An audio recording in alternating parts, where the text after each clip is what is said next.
Mallikarjuna ಅಗ್ರೋನಮಿಸ್ಟ್ YouTube ಚಾನಲ್ಗೆ ಸ್ವಾಗತ. ಇಂದಿನ ಸಂಚಿಕೆಯಲ್ಲಿ ನೈಸರ್ಗಿಕ ಕೃಷಿ ಬಗ್ಗೆ ಹೆಚ್ಚು ಮಾಹಿತಿಯನ್ನು ತಿಳಿದುಕೊಳ್ಳೋಣ. ಬೇಸಾಯ ತಜ್ಞನ ಕೆಲಸ ಮಾಡ್ತಾ ಇದ್ದೇನೆ. ನಾವು ಇವತ್ತು ಏನು ಈ ನೀತಿಗೆರೆ ಗ್ರಾಮದಲ್ಲಿ ತರಳಬಾಳು ಕೃಷಿ ವಿಜ್ಞಾನ ಕೇಂದ್ರದಿಂದ 3 ಜನ ರೈತರನ್ನ ಆಯ್ಕೆ ಮಾಡ್ಕೊಂಡಿದ್ವಿ. ಅದರಲ್ಲಿ ಈ ಒಂದು ನೀತಿಗೆರೆ ಮತ್ತು ನುಗ್ಗೇಹಳ್ಳಿ ಕ್ಲಸ್ಟರ್ ಅಂತ ಹೇಳ್ಬಿಟ್ಟು ಅಲ್ಲಿ ನಾವು ಚಂದ್ರಕಲಾ ಅಂತ ಒಬ್ಬರು ರೈತ ಮಹಿಳೆ, ಇವರು ಕೃಷಿ ಸಖಿ ಕೂಡ, ಮತ್ತು ನ್ಯಾಚುರಲ್ ಫಾರ್ಮಿಂಗ್ ಯೋಜನೆ ಅಡಿಯಲ್ಲಿ ನಮ್ಮಲ್ಲಿ ಕೃಷಿ ವಿಜ್ಞಾನ ಕೇಂದ್ರದಲ್ಲಿ ತರಬೇತಿನೂ ಪಡ್ಕೊಂಡಿರೋರು. ಮತ್ತು ಆಮೇಲೆ ಇವರು CRP ಆಗಿ ಕೆಲಸ ಮಾಡ್ತಾ ಇದ್ದಾರೆ. ಇವರು ಏನು ಕಳೆದ ವರ್ಷಕ್ಕೂ ಮತ್ತು ಈ ವರ್ಷಕ್ಕೂ ಮಣ್ಣಿನ ಪರೀಕ್ಷೆನ ನಾವು ಮಾಡಿಸಿದ್ವಿ. ಲಾಸ್ಟ್ ಇಯರು ಬಿಫೋರ್ ಮಣ್ಣು ತೊಗೊಂಡಿದ್ವಿ. ಈಗ ಅಡಿಕೆ ಕೊಯ್ಲಾದ್ಮೇಲೆ ಮತ್ತೆ ಮಣ್ಣನ್ನು ತೊಗೊಂಡು ಪರೀಕ್ಷೆ ಮಾಡಿ ನೋಡ್ತೀವಿ. ಅಂದರೆ ನಮಗೆ ಇಲ್ಲಿ ಅಪಿಯರೆನ್ಸಲ್ಲೇ ಗೊತ್ತಾಗ್ತದೆ ಬದಲಾವಣೆ ಆಗಿದೆ ಅಂತೇಳಿ. ಮತ್ತು ಇವರು ಹೇಳೋ ಪ್ರಕಾರ ಓಡಾಡೋ ಜನಗಳು ಕೂಡ ನಿಮ್ಮ ತೋಟದಲ್ಲಿ ಬದಲಾವಣೆ ಕಾಣ್ತಾ ಇದೆ ಅಂತಲೇ ಹೇಳ್ತಾ ಇದ್ದಾರೆ. ಆಮೇಲೆ ಇವರು ಈ ಜೀವಾಮೃತನ ಬರೀ ಅಡಿಕೆ ತೋಟಕ್ಕೆ ಮಾತ್ರ ಸೀಮಿತ ಮಾಡ್ತಾರೆ, ರಾಗಿಗೆ ಹಾಕ್ತಾರೆ, ತೊಗರಿಗೆ ಹಾಕ್ತಾರೆ, ಮತ್ತು ಮನೆ ಹಿಂದ್ಗಡೆ ಮಾಡಿಕೊಂಡ್ರೆ ಕೈತೋಟಗಳಿಗೆ ಇದನ್ನ ಬಳಕೆ ಮಾಡ್ತಿದ್ದಾರೆ. ಇದು ಸರಳವಾಗಿ ಇವರು ಮಾಡಿಕೊಂಡು ನಮ್ಮ ಏನು ನಾವು ಹೇಳಿದಂಥ ಇವರು ನೀಮಾಸ್ತ್ರ ಮಾಡ್ತಾರೆ, ಬ್ರಹ್ಮಾಸ್ತ್ರ ಮಾಡ್ತಾರೆ, ಮತ್ತು ಆಮೇಲೆ ಈಗ ಜೀವಾಮೃತ ಮಾಡ್ತಾರೆ, ಘನ ಜೀವಾಮೃತ ಮಾಡ್ತಾರೆ, ಆಮೇಲೆ ಇನ್ನೊಂದು ಗೋಕೃಪಾಮೃತನೂ ಮಾಡ್ತಾಯಿದ್ದಾರೆ. ಹಾಗಾಗಿ ಇವರು ರಾಸಾಯನಿಕದ ಮೇಲೆ ಒತ್ತಡನ ಕಡಿಮೆ ಮಾಡಿಕೊಂಡು ಸುಮಾರು ಒಂದು 100% ಮೊದಲು ಯೂಸ್ ಮಾಡ್ತಾಯಿದ್ದ ರಾಸಾಯನಿಕನ ಈಗ ಇವರು 50%ಗೆ ಬಂದಿದ್ದಾರೆ.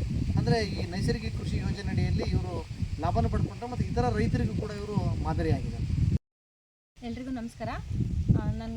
ನನ್ನ ಹೆಸರು ಚಂದ್ರಕಲಾ ಅಂತ, ನೀತಿಗೆರೆ ಗ್ರಾಮ, ನುಗ್ಗೇಹಳ್ಳಿ ಗ್ರಾಮ ಪಂಚಾಯಿತಿ, ಚನ್ನಗಿರಿ ತಾಲೂಕು, ದಾವಣಗೆರೆ ಜಿಲ್ಲೆ. ನಾನು ಕೃಷಿ ಸಖಿಯಾಗಿ ನುಗ್ಗೇಹಳ್ಳಿ ಗ್ರಾಮ ಪಂಚಾಯಿತಿಯಿಂದ ಕೆಲಸ ಮಾಡ್ತಾಯಿದ್ದೀನಿ. ನಾವು ಈಗ 2 ವರ್ಷದಿಂದ ಜೀವಾಮೃತ ಮಾಡ್ತಾಯಿದ್ದೀವಿ. ನಮ್ಮ ತೋಟದಲ್ಲಿ ನಾವೀಗ 2 ವರ್ಷದಿಂದ ಜೀವಾಮೃತ ಮಾಡಿ ಅಡಿಕೆ ಇಳುವರಿನ ಚೆನ್ನಾಗಿ ತೆಗಿತಾ ಇದ್ದೀವಿ. ಈಗ ನೈಸರ್ಗಿಕ ಕೃಷಿ ಅಂತ ಹೇಳ್ಬಿಟ್ಟು ಮಾಡಿ NMNF ಅಂತ ನ್ಯಾಚುರಲ್ ಫಾರ್ಮಿಂಗ್ ನ್ಯಾಷನಲ್ ಮಿಷನ್ ಅಂತ ಈ ಕಾರ್ಯಕ್ರಮದಡಿಯಲ್ಲಿ ನೈಸರ್ಗಿಕ ಕೃಷಿಯಲ್ಲಿ ನಾವು ಜೀವಾಮೃತ, ಘನ ಜೀವಾಮೃತ ಅಂತ ಹೇಳಿ ಮಾಡಿ 2 ವರ್ಷ ನಾವು ತೋಟಕ್ಕೆ ಇದನ್ನ ಹಾಕ್ತಿದ್ದೀವಿ. ಒಂದೊಂದು ಗಿಡಕ್ಕೆ 1 ಲೀಟ್ರು ಇದರಿಂದ ಹಾಕ್ತಾಯಿದ್ದೀವಿ. ತರಳಬಾಳು ಕೃಷಿ ವಿಜ್ಞಾನ ಕೇಂದ್ರ ಮತ್ತು ಕೃಷಿ ಇಲಾಖೆ ದೇವರಹಳ್ಳಿ ಇವರ ಸಹಾಯದೊಂದಿಗೆ ನಾವು ಜೀವಾಮೃತವನ್ನು ಮಾಡಿ ನಮ್ಮ ಇಳುವರಿ ಸರಿ ಅಡಿಕೆ ಇಳುವರಿ ತುಂಬ ಚೆನ್ನಾಗಿ ತೂಕನೂ ಬಂದಿದೆ, ಮಣ್ಣಿನ ಫಲವತ್ತತೆಯೂ ಹೆಚ್ಚಿದೆ, ಅಡಿಕೆ ಗಿಡಗಳು ಸಹ ತುಂಬ ಚೆನ್ನಾಗಿ ಇದ್ದಾವೆ. ನಾವು ಜೀವಾಮೃತ ಮಾಡ್ತಾ ಇರೋದ್ರಿಂದ ನಮಗೆ ರಾಸಾಯನಿಕ ಗೊಬ್ಬರ ಹಾಕೋದ್ರಿಂದ ಖರ್ಚು ಉಳಿದಿದೆ. ಇದು ನಾವು ಮನೆಯಲ್ಲೇ ನಮ್ಮದು ಹೈನುಗಾರಿಕೆ ಜವಾರಿ ಆಕಳು ಇರೋದ್ರಿಂದ ನಮಗೆ ಜೀವಾಮೃತ ಮಾಡೋಕ್ಕೆ ಅನುಕೂಲ ಆಗ್ತಿದೆ. ಹಂಗಾಗಿ ನಾವು ರಾಸಾಯನಿಕ ಗೊಬ್ಬರನ ಕಡಿಮೆ ಮಾಡಿ ಹೆಚ್ಚಿನ ಆದಾಯ ಪಡ್ಕೊಳ್ಳೋ ಇದನ್ನು ಮಾಡ್ಕೊಂಡಿದ್ದೀವಿ. ಆಮೇಲೆ ಹೋದನೇ ವರ್ಷ ಬಂದಿರೋ ಅಡಿಕೆಗೂ ಈ ಸರಿ ಬರ್ತಾ ಇರೋ ಅಡಿಕೆಗೂ ಹೆಚ್ಚಿನ ತೂಕ ಇದೆ. ಈ ಸರಿಯ ಅಡಿಕೆ ತುಂಬ ತೂಕದಿಂದ ಚೆನ್ನಾಗೇ ಬಂದಿದೆ. ಮತ್ತು ನಾವು ಬರೀ ಅಡಿಕೆ ತೋಟಕ್ಕೆ ಅಷ್ಟೇ ಅಲ್ಲ, ನಾವು ಊಟ ಮಾಡೋ ತರಕಾರಿ ಕೈತೋಟ, ಪೌಷ್ಟಿಕ ಕೈತೋಟ ಮಾಡ್ಕೊಂಡು ಅದಕ್ಕೂ ಜೀವಾಮೃತ, ಘನ ಜೀವಾಮೃತ, ನೀಮಾಸ್ತ್ರ ಇವನ್ನು ಸಹ ನಾವು ಬಳಕೆ ಮಾಡ್ತಿದ್ದೀವಿ. ಆಮೇಲೆ ಮೆಕ್ಕೆಜೋಳ ಏನು ಬೆಳಿತೀವೋ ಅದರಲ್ಲೂ ಸಹ ಸ್ಪ್ರೇ ಮಾಡ್ತೀವಿ ಜೀವಾಮೃತನ. ಆಮೇಲೆ ತೊಗರಿ, ರಾಗಿ, ಊಟ ಮಾಡೋ ಏನು ಬೆಳೆಗಳಿದಾವೆ ಅವಕ್ಕೂ ಸಹ ನಾವೆಲ್ಲ ಇದಕ್ಕೂ ಜೀವಾಮೃತ ಮತ್ತು ಘನ ಜೀವಾಮೃತ, ನೀಮಾಸ್ತ್ರ ಇಂಥವೆಲ್ಲ ಉಪಯೋಗ ಮಾಡ್ತಾಯಿದ್ದೀವಿ. NMNF ಯೋಜನೆ ಅಡಿಯಲ್ಲಿ ನಮ್ಮ ಮಾಡೆಲ್ ಫಾರ್ಮರ್ ಆಗಿ ಇವರು ಮಲ್ಲಿಕಾರ್ಜುನ್ ಅಂತ ಹೇಳ್ಬಿಟ್ಟು ಚಂದ್ರನಹಳ್ಳಿ ಗ್ರಾಮ, ದಾವಣಗೆರೆ ತಾಲೂಕು ಮತ್ತು ದಾವಣಗೆರೆ ಜಿಲ್ಲೆ. ಇವರು ಕಳೆದ ವರ್ಷ ನಾವು ಇವರಿಗೆ ಈ ಇದೊಂದು ತರಬೇತಿಯನ್ನು ಕೊಟ್ಬಿಟ್ಟು ಈ ಜೀವಾಮೃತ ತಯಾರಿಸೋದಾಗೆ, ಘನ ಜೀವಾಮೃತ ತಯಾರಿಸೋದಾಗೆ ಇವೆಲ್ಲ ಅವರಿಗೆ ಸಂಪೂರ್ಣವಾದ ಒಂದು ಮಾಹಿತಿಯನ್ನು ಒದಗಿಸ್ಬಿಟ್ಟು ಅವರು ಇವತ್ತು ನೀವು ನೋಡ್ಬೋದು, ಭತ್ತ ಬೆಳೀತಾರೆ, ಅಡಿಕೆ ತೋಟಕ್ಕೆ ಜೀವಾಮೃತ ಯೂಸ್ ಮಾಡ್ತಾರೆ, ತೆಂಗಿಗೆ ಜೀವಾಮೃತ ಹಾಕ್ತಾರೆ, ಮತ್ತು ಎಲ್ಲ ರೀತಿಯ ಹಣ್ಣಿನ ಗಿಡಗಳಿದ್ದಾವೆ, ಇವೆಲ್ಲವಕ್ಕೂ ಜೀವಾಮೃತ ಬೆಳೀತಾರೆ. ಅದ್ರ ಜೊತೆಗೆ ಈ ವರ್ಷ ಇವ್ರಿಗೊಂದು ಹೊಸ ತಂತ್ರಜ್ಞಾನ ಏನಂದರೆ, ಮಳೆ ಇಲ್ಲದ ಕಾರಣ 2 ಮಡಿನೂ ಭತ್ತ ಮಾಡೋರು ಪ್ರತಿ ವರ್ಷ. ಈ ವರ್ಷ ನಾವು ಮಳೆ ಇಲ್ಲದ ಕಾರಣ ಕಾಂಟಿಜೆನ್ಸಿ ಪ್ಲಾನ್ ಅಂತ ಏನು ಕರಿತೀವೋ ಹಂಗೆ ರಾಗಿ ಮತ್ತು ನಮ್ಮ ಅಲಸಂದೆ 2 ಮಿಶ್ರಣ ಮಾಡಿಬಿಟ್ಟು ಇಲ್ಲಿ ನಾವು ಹಾಕ್ಸಿದ್ದೀವಿ. ಇದಕ್ಕೂ ಕೂಡ ಇವರು ಬೀಜಾಮೃತ ಮಾಡಿ ಈಗ ಜೀವಾಮೃತನ ಹಾಕ್ತಾಯಿದ್ದಾರೆ. ಈ ಭತ್ತಕ್ಕೆ 15 ದಿವಸಕ್ಕೊಂದ್ಸರಿ ಜೀವಾಮೃತ ಕೊಡ್ತಾರೆ. ಇದಕ್ಕೂ ಕೂಡ 15 ದಿವಸಕ್ಕೊಂದ್ಸರಿ ಜೀವಾಮೃತನ ಸ್ಪ್ರೇನೂ ಮಾಡ್ತಾರೆ ಮತ್ತು ನೀರಿನ ಮುಖಾಂತರನೂ ಕೊಡ್ತಾರೆ. ಇವ್ರಿಗೇನಪ್ಪ ಅಂದರೆ, ನಾವು ಈಗ 1 ಲೀಟ್ರ್ ಜೀವಾಮೃತ ಇದ್ದರೆ ನೀವು 1:1 ಅಥವಾ 1:5, 1 ಲೀಟ್ರ್ ಇದ್ದರೆ ಅದಕ್ಕೆ 1 ಲೀಟ್ರ್ ನೀರು ಹಾಕ್ಕೊಳ್ರಿ, 1 ಲೀಟ್ರಿಗೆ 5 ಲೀಟ್ರ್ ನೀರು ಹಾಕ್ಕೊಳ್ರಿ. ಯಾಕೆಂದರೆ ಈಗ ನಮಗೆ ಜೀವಾಮೃತನ ನಾವು ಮಣ್ಣಿಗೆ ಕೊಡ್ಬೇಕಾದ್ರೆ ಮಣ್ಣಿನ ಫಲವತ್ತತೆ ಮೇಲೆ ನಾವು ಜೀವಾಮೃತನ ಕೊಡಬೇಕು. ಮಣ್ಣಿನ ಇವ್ರಿಗೆಲ್ಲ ಪರೀಕ್ಷೆನ ಮಾಡಿಸ್ಕೊಟ್ಟಿದ್ದೀವಿ.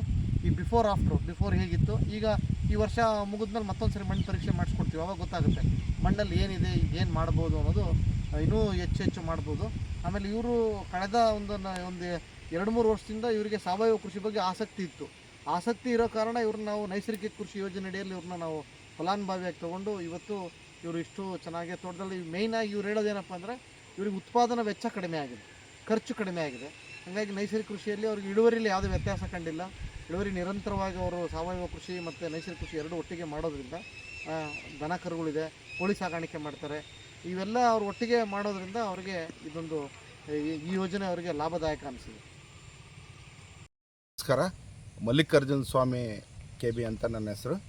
ಚಂದ್ರನಹಳ್ಳಿ, ದಾವಣಗೆರೆ ತಾಲೂಕು, ದಾವಣಗೆರೆ ಡಿಸ್ಟಿಕ್ಕು. ನಾನು ನೈಸರ್ಗಿಕ ಕೃಷಿ ಮಾಡ್ತಾಯಿದ್ದೀನಿ. ಅದು ತರಳುಬಾಳು ಕೃಷಿ ಮಹಾವಿದ್ಯಾಲಯದ ತರಳುಬಾಳು ಕೃಷಿ ವಿಜ್ಞಾನ ಕೇಂದ್ರದ ಮಾರ್ಗದರ್ಶನದಲ್ಲಿ ಮಾಡ್ತಾಯಿದ್ದೀವಿ. ನಾವು ಹೊಲದಲ್ಲಿ ಹುಡ್ತಕ್ಕಂಥ ಕಳೆ ಇರ್ಬೋದು, ಗಿಡ ಪಡ ಏನಾರ ಬೆಳೀಲಿ, ಕಳೆ ಅಂತ ಏನು ಅಂತೀವೋ ನಾವು ಕಳೆ ಅಂತೀವಿ, ಅದು ನಾವು ಗೊಬ್ಬರ ಅಂತೀವಿ. ಈ ಥರ ನಾವು ಅದನ್ನು ಮಲ್ಚಿಂಗ್ ಮಾಡಿ ಅಲ್ಲೇ ಬಿಟ್ಟು ನಾವು ಕೃಷಿ ಮಾಡ್ತಾಯಿದ್ದೀವಿ 2 ಎಕರೆ ಒಳಗೆ. ಅದರಲ್ಲಿ ಮಾವು, ತೆಂಗು, ಹಲಸು ಎಲ್ಲ ವಿಧವಾದ ಬೆಳೆನೂ ಬೆಳೀತಾಯಿದ್ದೀವಿ.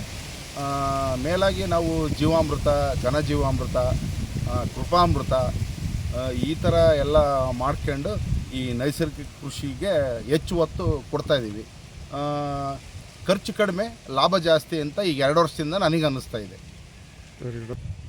ನಾವು ಜೀವಾಮೃತ ಮಾಡ್ತಾ ಇರ್ತೀವಿ. ಜೀವಾಮೃತನ 1 ಲೀಟ್ರಿಗೆ 1 ಲೀಟ್ರ್ ನೀರು ಮಿಕ್ಸ್, ಅಂದರೆ 200 ಲೀಟ್ರ್ ಜೀವಾಮೃತಕ್ಕೆ 200 ಲೀಟ್ರ್ ನೀರು ಮಿಕ್ಸ್ ಮಾಡಿ ಪ್ರತಿ ಗಿಡಕ್ಕೆ 1 ಲೀಟ್ರ್ನಂಗೆ ಜೀವಾಮೃತ ಕೊಟ್ಕೊಂಡು ಹೋಗ್ತೀವಿ. ನಾವು ನೈಸರ್ಗಿಕ ಕೃಷಿಗೆ ಹೆಚ್ಚು ಒತ್ತು ಕೊಟ್ಟಿರೋದು ಫಲಾನುಭವಿ ಆಗಿರೋದ್ರಿಂದ ಅದನ್ನು ಚಾಚು ತಪ್ಪದೆ ಮಾಡ್ಕೊಂಡು ಹೋಗೋಕ್ಕೆ ನಾನು ಇಷ್ಟಪಡ್ತೀನಿ. ಅಂದರೆ ಇದು ಮಾಡೋದ್ರಿಂದ ಖರ್ಚು ಭಾಳ ಕಡಿಮೆ ಬರುತ್ತೆ, ಕೃಷಿಕರಿಗೆ ಹೊರೆ ಕಡಿಮೆ ಆಗುತ್ತೆ. ಅದನ್ನೆಲ್ಲರೂ ಅನುಸರಿಸ್ಬೇಕು ಅಂತ ತಮ್ಮಲ್ಲಿ ಕೇಳ್ಕೊತಾರೆ. ಭತ್ತನ ನಾವು ಸಾವಯವದೊಳಗೆ ಬೆಳ್ಕೊಳೋದು. 15 ದಿವಸಕ್ಕೊಂದ್ಸಲಿ ಜೀವಾಮೃತ, 15 ದಿವಸಕ್ಕೊಂದ್ಸಲಿ 15 ದಿವಸಕ್ಕೊಂದ್ಸಲಿ ಕೃಪಾಮೃತ ಬಿಟ್ಟು ನಾವು ಊಟಕ್ಕೆ ಬೆಳ್ಕೊತೀವಿ. ಅದೇ ರೀತಿಯಾಗಿ ನಾವು ರಾಗಿ ಇರ್ಬೋದು, ಅಲಸಂದಿ, ಒಟ್ಟು ಊಟಕ್ಕೆ ಏನು ಬೇಕೋ ತರಕಾರಿ, ಇವನ್ನೆಲ್ಲ ಸಹ ನಾವು ಜೀವಾಮೃತ, ಕೃಪಾಮೃತ ಬೆಳೆದು ನಮ್ಮನೆಗೆ ನಾವು ಬಳಸ್ಕೊತೀವಿ. ಆಮೇಲೆ ಭತ್ತ ನಮಗೆ ಊಟಕ್ಕಾಗಿ ಉಳಿದದ್ದನ್ನು ಮಾರಾಟ ಮಾಡ್ತೀವಿ, ಅಕ್ಕಿನ.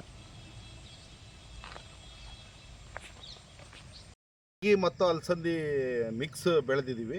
ಇದಕ್ಕೆ ಜೀವಾಮೃತ, ಕೃಪಾಮೃತ ನಾವು ಯಾವಾಗಲೂ ಬಳಸಿ ನಾವು ಬೆಳ್ಕೊತಾ ಇದ್ದೀವಿ.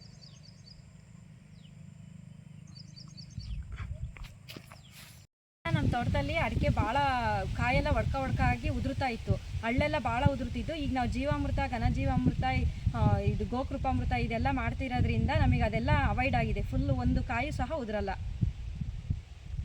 ನೋಡಿದ್ರಲ್ಲ ವೀಕ್ಷಕರೇ, ನೈಸರ್ಗಿಕ ಕೃಷಿ ಪದ್ಧತಿಗಳನ್ನು ಅನುಸರಿಸಿದರೆ ರೋಗ ಮತ್ತು ಕೀಟ ಬಾಧೆ ಕಡಿಮೆ ಮತ್ತು ಉತ್ಪನ್ನಗಳು ಕೂಡ ಉತ್ತಮವಾಗಿರುತ್ತವೆ ಎಂದು ರೈತರ ಅಭಿಪ್ರಾಯ.